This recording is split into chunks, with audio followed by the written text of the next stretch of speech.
Hi, and welcome to Why Do Countries Exist, Episode 50, The History of Cyprus, Part 1.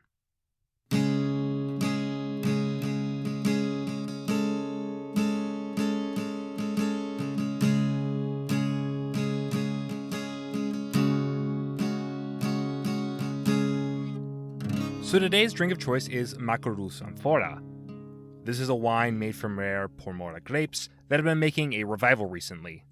Cyprus has had a very long history of winemaking on the island, with a believed wine being produced on the island since at least 3000 BCE. It has since remained a staple of the island's culture and economy. Cyprus, while it doesn't produce as much wine as, say, France or Italy, or even smaller countries like Croatia and Armenia, it does still produce a fair amount and has been growing more, and especially among smaller wineries like Makarounas. The wine from them was, in my opinion, nothing super special, but it was overall a pretty good white wine. If it was placed in front of me, I would happily drink it, but I'm not sure I would ever go out of my way to get it again. Although it does have a cool bottle design. Also, shout out to European Vine Selection in Seattle for hooking me up with the wine. I suppose we should also just get the elephant out of the room sooner rather than later. Cyprus currently has two, well, maybe actually three, rivaling governments on the island: the Republic of Cyprus and the Turkish Republic of Northern Cyprus. The division on the island was a result of the Turkish invasion of the island in 1974, which I'll talk about later. Now, important to note, it's really impossible to separate the history of Cyprus with the history of its Turkish northern half, which, based on my rule to talk about all countries, even disputed states, would make it a challenge to completely divide up Cypriot history between the two, or would require me to rehash a lot of information for the two episodes. So, instead, here's my game plan for this episode and the following episode on the Turkish Republic. This episode is going to be the history of Cyprus, from ancient times to the modern day. The focus will be more on the Greek majority of the island, and after the Turkish invasion in 1974, I will try to focus solely on examining developments in the Republic of Cyprus. The Turkish Cypriot episode will focus more on the history of the Turkish community of the island, and will start in the 1500s. I'll go over the Turkish community's reaction to independence, dive more into ethnic tension on the island, developments in the Turkish half, and reconciliation efforts between North and South. While I will still go over and repeat some things, this hopefully will reduce redundancies while still giving both episodes enough to talk about. So end intro, let's get into Cyprus. The Republic of Cyprus is located on the island of Cyprus in the eastern Mediterranean. The island has Turkey to the north, Syria to the east, and Egypt to the south. While the Cypriot government claims the entire island, they only control a little over half the island. The northern part of the island is controlled by the Turkish Republic of Northern Cyprus. Dividing the north and central government is a UN buffer zone that serves as a barrier between the two. Also in the south of the island are the British-controlled military bases of Akrotiri and Dhekelia. The island may be only 3.5 thousand square miles, but there's a lot on it. The island is like many Mediterranean islands, very beautiful. It has a Mediterranean climate, although parts of the north and east are more arid-like. It is broadly a pretty dry island. There are two mountain chains in the country, being found in the southwest and north-central part of the country, the only parts where it might snow. The government-controlled part of the island has just a little under 1 million people in it. As stated earlier, a majority of people on the island are Greek, and when looking at government-controlled parts of the country, they make up over 95% of the population. While most of the Turkish Cypriots are found in the Northern Republic, there is still a small community found in the south, made up of around 1,000 members. Other traditional minorities include the Arabic-speaking Maronite community at 0.5%, Armenians, Romani, and Latins, or Catholics who can trace their origins to the Western Europeans who arrived in the 12/1400s. Newer ethnic groups include the British, Russians, Israelis, Romanians, Bulgarians, Syrians, and Lebanese, who often moved into the country in the past couple of decades. Language-wise, Greek is the official language, with it being the language of politics, business, education, and everyday life for most. Cypriot Greek apparently has a lot of unique slang when compared to Standard Greek. Turkish, while isn't spoken by many, is actually also an official language. Both Armenian and Arabic are recognized as minority languages, although the second most spoken language in the government-controlled south is English, with something like 80% of the country able to speak it, owing to its colonial history on the island, the continued British and UN presence, and high education levels on the island. Finally, religion-wise, most people are Christian. The Greek community is overwhelmingly a part of the Church of Cyprus, an Eastern Orthodox church. The Church of Cyprus has had a very important role influencing Cypriot politics, history, and society, as you'll see throughout the episode, although it has been in a bit of a decline in recent years. Other Christian groups include Catholics, both Latin and Eastern groups, Armenian Apostolics, Anglicans, and other Eastern Orthodox groups like the Russian Orthodox Church. While most Muslims on the island are found in the Turkish north, a decent Muslim community does still exist in the government-controlled area, mostly made up of new immigrants. Other smallish religious groups include Jews, Sikhs, and Buddhists. Finally, a small chunk of the population is irreligious. Now, let's start getting into the bones of the episode. Cyprus has had people living in it since the 6000s BCE, and slowly both pottery and metallurgy would develop on the island. Cyprus would during the Bronze Age become an important player in the eastern Mediterranean, as the ancient kingdom of Wallachia was able to dominate the copper mines on the island, with Cypriot copper found throughout the ancient world. The end of the Bronze Age would see a massive shift in the island's population, as Mycenaean Greeks started moving into the island. 100 or so years later, Phoenicians at the start of the first millennium BCE would begin to move in. Through the next couple of centuries, Cyprus would be divided between 10 or so city-states, and the island became urbanized. These city-states would compete with each other, and also among the three main ethnic groups, the Greeks and Phoenician settlers, along with the indigenous populations, the Ito-Cypriots. These kingdoms of Cyprus would often fall under the rule of various foreign powers. In the 700s, Cyprus would fall under the Neo-Assyrian Empire, which it would remain under until the fall of the empire 100 years later. The early 500s saw it fall under Egyptian control for a couple decades until the Persian Empire took the island. Cyprus would be important during the Greco-Persian Wars, at first with parts of the island taking part in the Ionian Revolt, and later during the Persian invasion of Greece, many Cypriots taking part in the Persian War effort. After the Greco-Persian Wars, it seems Cyprus regained its independence, its kings playing an important role in classical Greece, until Alexander the Great took the island while campaigning against the Persians in the Levant.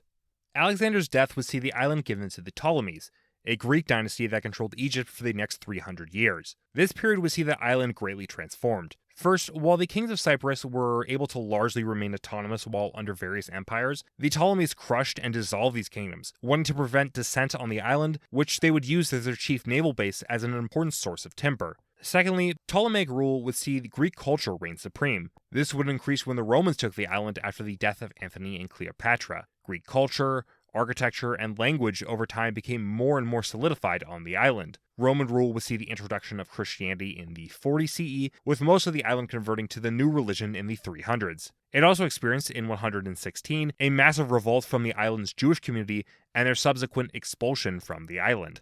With the division of Rome into West and East, Cyprus fell into the Eastern Roman Empire, and remained under Byzantine hands largely unchanged for the first centuries of their rule. An important development would be the establishment of the Church of Cyprus in the 400s. While Cyprus had been relatively peaceful for the past 500 years, starting around 648, Arab raids became extremely common, disrupting life on the island. While a peace treaty in 686 was supposed to bring peace by sharing the tax revenue of the island with the Byzantines and the Umayyads, this treaty was broken 5 years later, and the Byzantines tried hurting the Muslims by forcefully evicting the entire population of the island, thus removing a revenue stream. 7 years later, these Cypriots would be allowed to return. The next 200 years would see the island enter into a somewhat hazy status, as the shared taxes appear to have been continued, although Byzantine and Muslim navies would fight around the island throughout the years. It wouldn't be until 965 that the Byzantines firmly retook the island. But this didn't bring stability, as several revolts and rebellions broke out, and Cyprus, while still being a part of the Byzantine Empire, has seen a population decrease and become a more rural society. In 1185, Isaac Komnenos, a rival to the Byzantine emperor, took the island, and after beating an imperial army, declared independence. Komnenos was a very unpopular ruler, although his rule would end shortly in 1191. As the English Crusaders under Richard the Lionheart were sailing to Palestine during the Third Crusade, several ships, including one with Richard's sister and bride, blew off course to Cyprus. When Richard came to retrieve them, tensions erupted between the English and the Cypriots, resulting in Richard conquering the island, overthrowing Komnenos. Many Cypriot nobles ended up swearing loyalty to the Crusaders, although several revolts quickly broke out. In 1192, Richard decided to give the island to the kings of Jerusalem, who had by that point only held some minor holdings on the Palestinian coast. For the next 300 years, the French House of Lusignan would hold the island under the Kingdom of Cyprus. The island would see major changes under the Lusignans. The island saw many Frankish and Italian landlords and merchants move to the island, importing a feudal model familiar to the Westerners. The island established deeper trading relations with Western European merchants, in particular with Venice and Genoa. Medieval architecture was brought over, which would be profoundly found in the new Catholic churches and cathedrals built on the island. While the majority of the island's population remained Orthodox, the Catholic Church was promoted by the state and reduced the power of the Church of Cyprus. The Catholic community slowly rose on the island, and after the remaining Crusader outposts in the Levant fell in 1291, the island saw an influx of Catholics. These were both Crusaders fleeing their last outpost, but also indigenous Christians of the Middle East, like Maronites and Armenians, who would form the backbone of the modern Maronite and Armenian communities, respectively. This would lead the port city of Famagusta to become a multi-ethnic hub, capital of the kingdom, and very rich. Ultimately, the island was Catholic-dominated, with most of the major political elites being Western Catholics, and most land and wealth on the island controlled by the Catholics. The kingdom consistently struggled with stronger European powers attempting to gain more influence over the kingdom's economy and politics. Several civil wars would break out between rival factions as Crusader knightly orders, Italian merchants, and the Holy Roman Empire all competed with each other for influence on the island. The mid-1300s would see a brief revival in the kingdom's military prowess, as the island was able to sack Alexandria and even take and hold several outposts along the Anatolian coast. But after a Genoese invasion that managed to take Famagusta and the Black Death resulted in a significant population loss, the kingdom entered into a decline that it could never truly recover from. 1424 would see the Mamluks raid the island, destroying much. This opened the door for the Venetians to make serious inroads in the island. In 1464, the Genoese would be driven from Famagusta, and in 1489, the then Venetian-born queen sold the island to the Most Serene Republic, ending the Kingdom of Cyprus and the last Crusader state. Venice's main reason for taking Cyprus was to use it as the Ptolemies had done some 2,000 years in the past, use it as a naval base. The island's defenses were built up, and it was used as a base to raid Venice's rivals in the eastern Mediterranean. This increased investment in the island helped the island come out of the decline it suffered in the 13 and 1400s, as the island was no longer plagued with raids and wars. The island's population grew, a growing urban middle class started to develop, the island's administrative center moved to Nicosia, the current capital of the country, and a small Cypriot diaspora began to emerge, with many studying in Italian universities. Still, a large plurality of the population remained in serfdom. The stability the Venetians brought wouldn't last long. As the Ottoman Empire grew in strength, Venice's power slowly started weakening. Ottoman raids became more common. In 1570, the Ottomans would invade the island, sacking Nicosia and besieging Famagusta for almost a year until it eventually fell. The Venetians would be avenged in the famous Battle of Lepanto 2 months later, but Cyprus would remain in Ottoman holding for the next 3 centuries. Ottoman rule would immediately bring several important changes to the island. I'll talk about this more next episode, but many Turks and Muslims will be brought over to the island, forming the nucleus of the Turkish community on the island today. Serfdom was abolished, and while taxes were implemented on the Christian Cypriots, many were able to achieve a small bit of social mobility, and small-scale farmers became more comfortable. The power the Catholic Church had on the island was largely destroyed, and while the Catholic community didn't entirely disappear, they did shrink considerably, as many converted to Orthodoxy, Islam, or left. The Orthodox Church actually saw its power increase considerably, as Ottoman authorities somewhat promoted the Church of Cyprus. There were various reasons why: belief that Christians were people of the book and should be protected, winning the Cypriots over after years of Catholic domination, and drive a wedge between the Catholic and Orthodox Christians, and to ensure that there was a stabilizing force among the majority of Cypriots to ensure easier administration over the island. Ultimately, this all saw the Church of Cyprus grow very powerful over the years. With the Church owning large chunks of the island, the Church building up a de facto welfare state on the island for the Orthodox population, and the heads of the Church eventually serving as the de facto leaders of the Greek community on the island. Ottoman rule would see the island turned into a bey or beylik, or province with a large set of military administrators and landlords brought over. While these administrators were briefly able to achieve a period of stability, the island's economy quickly began to struggle. Some of these struggles were tied to natural disasters like droughts.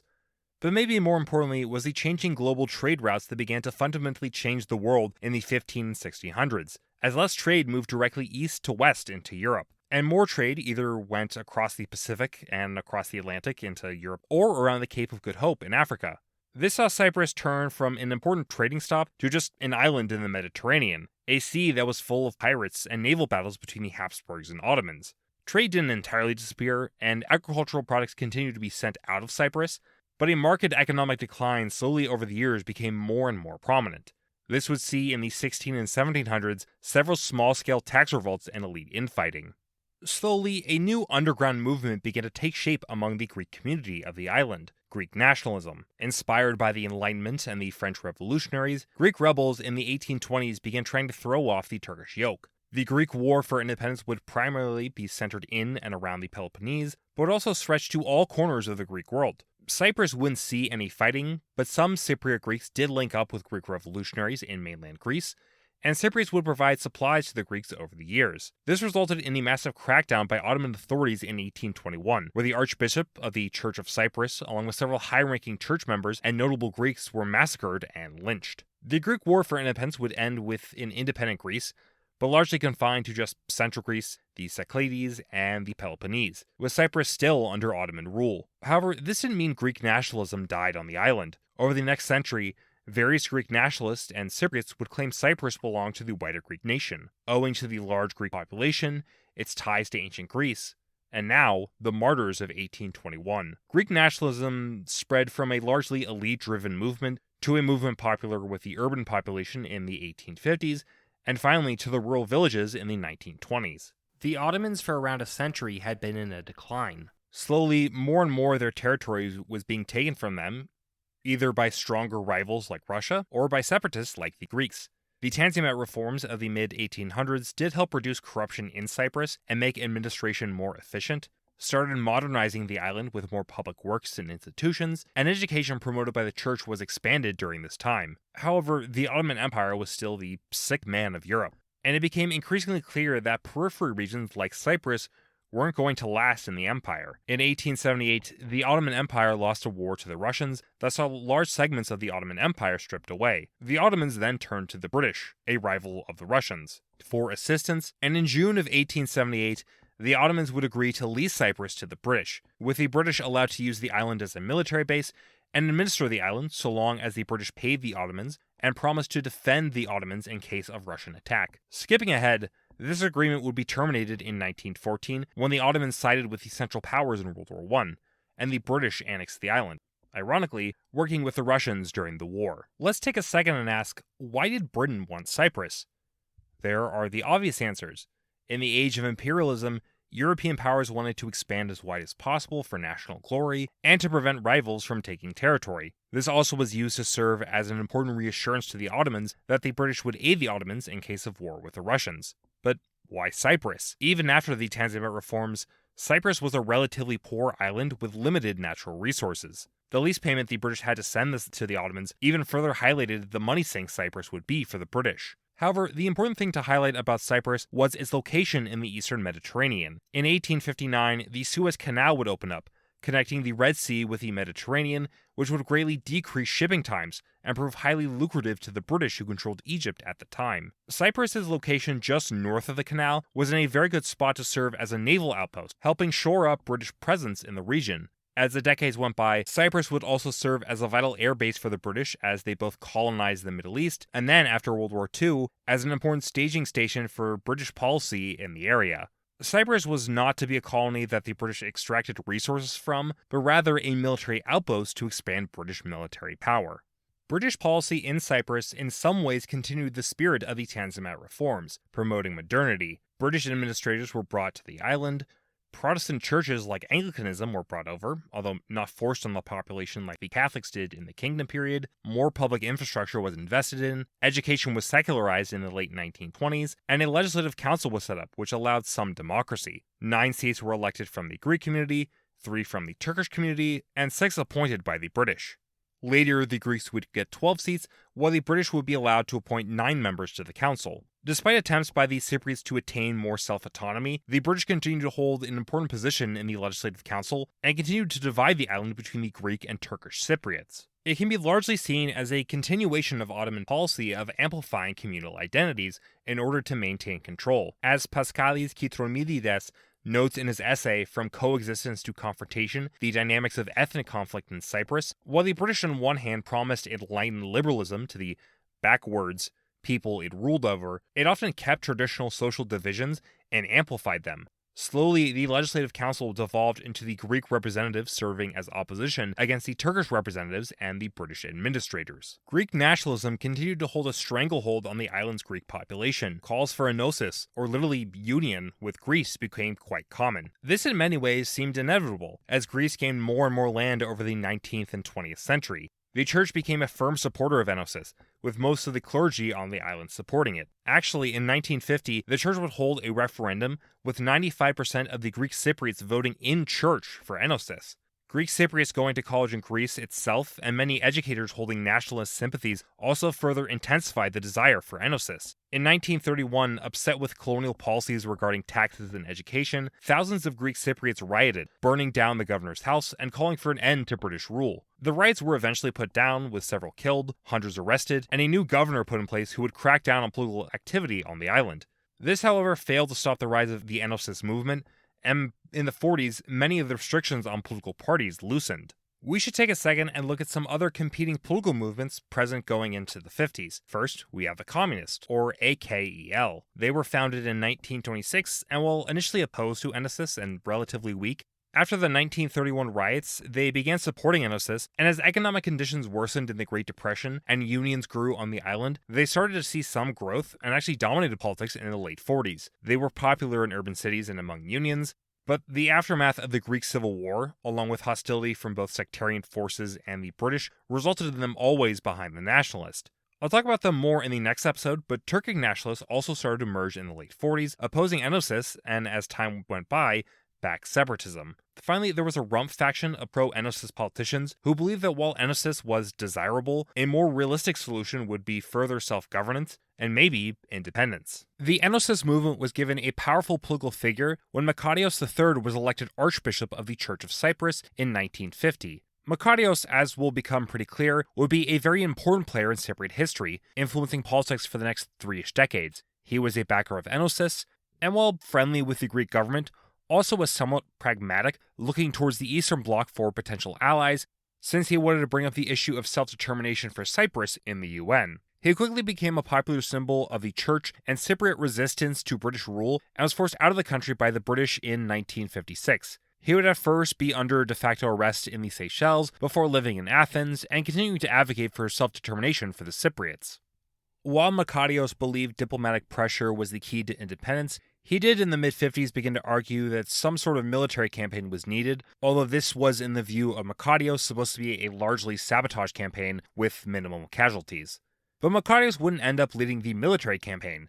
Instead, this would fall to the leadership of the National Organization of Cypriot Fighters, or EOKA. The EOKA came to see a lot of support from young nationalists and women. It was a relatively small organization with only around 300 fighters. They were, however, very effective in putting British authorities on high alert, with the organization beginning in 1955 to carry out bombings, assassinations, organizing riots, and taking to the mountainous interior to wage a guerrilla war. Mainly the British Army, colonial police, and administrators were targeted, but also traitors to the movement, and as the insurgency dragged on, members of the AKEL and the new Turkish Cypriot paramilitaries were also targeted. The insurgency, otherwise known as the Cyprus Emergency, will last until 1959, and result in both sides somewhat losing. The British were able, by 1959, to severely weaken the EOKA and prevent it from launching any large-scale attacks, but the insurgency also forced the British to move away from their position of absolutely no self-determination and bring them to the negotiating table. The late 50s saw increasing pressure on the British as more and more of their empire's colonial people demanded self-rule, and the Suez Crisis in 1956 saw British power weaken in the region. They faced significant problems maintaining order, and Makarios continued to pressure the Greek government and other outside powers to hold negotiations on the island's future. One player who did prove an ally to the British at this time was Turkey. Turkey wanted to protect the Turkish Cypriots from being dominated by the more numerous Greek Cypriots, and wanted to secure their geopolitical interest in the Mediterranean. Turkey began backing these Turkic nationalists on the island and advocating for their interests on the island to be protected. Discussions around the future of Cyprus began moving towards the direction of turning Cyprus into a condominium under joint rule of both Greece, Turkey, and maybe also Britain. Although slowly, the Turks began arguing that partition might be the ideal solution for the island. However, by 1959, following diplomatic pressure and strong rejection of these plans by the Greek Cypriot population, independence for the island was agreed upon by all sides, and was granted on August 16, 1960. But independence created its own set of problems. While a condominium was rejected, both the Greek and Turkish armies were allowed to maintain a military presence on the island, and allowed both states and the UK to step in if they needed to protect the status quo. Britain also was allowed to maintain a military presence on the island, even retaining control of its two military bases in Akrotiri and Dhekelia, something it controls with controversy to this day. It also set up Cyprus as a communal state, with reserved seats in the legislature for the Turks and Greeks, and reserved ministers to both the Turkish and Greek community. Makarios was elected president, reserved for the Greeks, while the vice president, reserved for the Turks, was Faizi Kujuk, a Turkic nationalist. Even some local governments were divided between a Greek administration and a Turkish administration. All this did was further entrench the divide between the Greek and Turkish Cypriots and made it very complicated to move the country in any direction, since so many hostile players had to all agree on a common course. Makarios tried to push for changes in the constitution that would allow for a more streamlined administration, but remove the veto power the Turkish Cypriots had, which concerned many Turkish Cypriots. It's in this environment of confrontation that the 1963 violence broke out. In late December of that year, after Greek Cypriot policemen killed two Turkish Cypriots in an altercation, riots broke out and roadblocks were set up. Militias and paramilitaries from both the Greek and Turkish community clashed with each other for months until a truce was worked out in July of 1964. Hundreds had been killed, and Cyprus, which was already divided, now became de facto segregated, with the Turkish Cypriots largely relegated to villages, neighborhoods, and quarters of cities, while the rest of the island was for the Greek Cypriots. Clashes would break out again in 1967 after the Greek government in Athens was overthrown and a military junta set up. Militias from both sides began increasing in power, and it became pretty clear that any unity between the two communities was now dead. Makarios didn't just have to worry about intercommunal violence. He, already unpopular with the British, also found enemies with the Americans.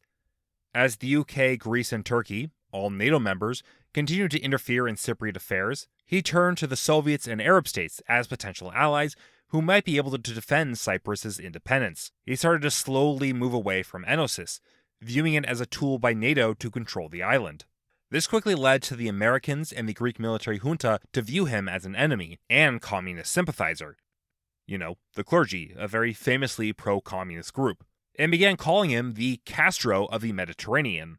Among the Greek Cypriots, he, for the most part, was well liked. He had the backing of a wide variety of groups, including the AKEL, which had grown to the largest party in the 1970 parliamentary election, the left-leaning EDEK, the moderate Enyanyon party, and finally, most of the right-wing Progressive Front.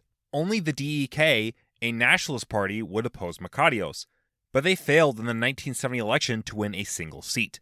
However, the DEK and other pro-Enosis nationalists were very active and, likely, supported by the Greek junta. They attempted several assassination attempts against Makarios and his supporters, led an attempted coup in the church in 1972, he still remained the Archbishop of the Church of Cyprus at the time, and slowly large parts of the National Guard became filled with pro-Enosis officers and were from Greece. Makarios in response fired many pro-Enosis supporters from jobs in the government and church, and tried to crack down on pro-Enosis paramilitaries. On July 6, 1974, Makarios announced a reduction in the Guard, which he hoped would reduce the junta's influence on the island and force the pro-Enosis side to act. This they would just 9 days later. The Greek junta, pro-Enosis paramilitaries, and parts of the National Guard staged a coup overthrowing Makarios and killing likely several hundred Cypriots, mostly backers of Makarios. This resulted in the Turkish government to fear Cyprus would immediately join with Greece, and the Turkish Cypriot community would lose their rights or face expulsion. 5 days after the coup, Turkey, alongside Turkish Cypriot paramilitaries, began occupying Turkish enclaves and were able to take control of a large part of the northern part of the island. The Greek military would aid the Greek Cypriot government to take over most of the southern Turkish enclaves, but were unable to drive the Turks from the island, after about a month of fighting, upon which the current borders of the island were set up. The result for Cyprus was devastating. Not only was the island divided in two, it also resulted in several thousand dead, many civilians massacred, and hundreds of thousands displaced, as most Greeks in the north and Turks in the south were forced to flee their homes. As I'll talk about more next episode, This has largely been the defining political question that has dominated Cypriot politics and society in the years since. Most histories of the island will have the rest of their narrative looking solely at efforts to reconcile the North and South. But for the rest of this episode, let's focus more on other political, economic, and social developments in the Republic of Cyprus. Firstly, the newly set up pro-Enosis government will be forced to step down, and after a brief caretaker government, Makarios would be restored as president in late 1974. He remained president until his death in 1977. The Cypriot constitution that established the communal form of government still actually remains in place, although the reserved Turkish positions like vice president remain vacant. By the 80s, three parties would come to dominate Cypriot politics. First, the AKEL remains a powerful force. It's still communist, being seen as the main left-wing force on the island, and lean towards reconciliation with the North. Next, there is the Democratic Party, formed from a more moderate faction of the Enyon Party. It combines centrist policies with opposition towards reconciliation. It also is seen as the weakest of the three main parties, especially since the 90s. Finally, there is the Democratic Rally, or DISY. They were formed from a combination of the right wing of Enyon, the Progressive Front, and DEK. It is broadly the main conservative force on the island, and sits somewhere in the middle on reconciliation. Other parties do exist, but typically are much smaller. EDEK still is around, almost always in fourth place, although recently they have seen a decline. There have been several Greek nationalist parties, with Elam currently leading the nationalist vote, and finally there are several other smaller groups that have come and gone, like the Liberal United Democrats, and some are still active, like the environmentalist KOSP. The first president after Makarios was Democrat Spyros Kyprianou. Kyprianou tried to build up Cyprus's economy and dominated the 80s, but he suffered with corruption scandals and at several points made up wild rumors in order to get the public on his side. In 1988, he lost to George Vasilou. While Vasilou wasn't a communist and actually would after his presidency for the Liberal United Democrats Party, he was endorsed by the AKEL. Vasilou's main push during his presidency was to push for continued negotiations with the Turkish Cypriots. However, he would lose the 1993 election to Glafkos Klaferidis, an important player in Cypriot politics since independence, actually briefly serving as the head of the interim government during the 1974 invasion. He dominated politics in the 90s, and in 2002, managed to get Cyprus into the European Union, which it fully joined by 2004. However, he would be defeated in the 2003 election due to his support of an unpopular peace plan on the island. The Democratic Party would again take charge, with Tassos Papadopoulos. Papadopoulos would contest the 2008 election, but lost to Dimitris Christofias, a AKEL member. Christofias' election was the first election, and so far only time, a communist had won the executive branch in an EU country. While he tried to push for reconciliation with the North, his presidency in the last years became more associated with a massive explosion in 2011 that killed a dozen, and then an economic crisis caused by the fallout of the 2008 financial crisis. He would be succeeded by Nikos Anastasiadis in 2013 of DISY, who would dominate politics in the 2010s. He had to negotiate a bailout agreement with the EU, which, while economically tough, he was able to pull off, in part due to restructuring of banks on the island, along with austerity. He would manage to turn the economy around by his next election in 2018, which he won, and then went on to promote further cooperation with both NATO and Russia. Cooperation with Russia was controversial, as after stepping down in 2023, he was tied for corruption with several Russian oligarchs. The current president is Nikos Christoides. While Christoides was formerly a DISY member, he was endorsed by the Democratic Party and other small centrist liberal parties on the island. This points to a strange rotation of the presidency that just seems to occur in Cyprus, with a Democrat-affiliated president following a DISY-affiliated president who follows a AKEL-affiliated candidate. This theoretically means the next president should be a AKEL-affiliated person, although the DISY remains the largest party in the legislature, so who knows. Christoides has said he wants to resolve the Cyprus dispute, but he apparently has seen a bit of controversy as he is viewed as spineless and unable to actually take a stand on any position. Before we end, let's talk about the Cypriot economy. Agriculture, which has dominated the economy since really ancient times, still plays an important role with exports of stuff like grapes, wine, potatoes and tangerines being very important. However, since the 80s, tourism has been increasingly a more important part of the economy, owing to the pleasant Mediterranean climate and many historical sites on the island. It also serves as an important stepping stone for trade coming to and from the Suez Canal, making Cypriot ports like Limassol some of the most important in the eastern Mediterranean.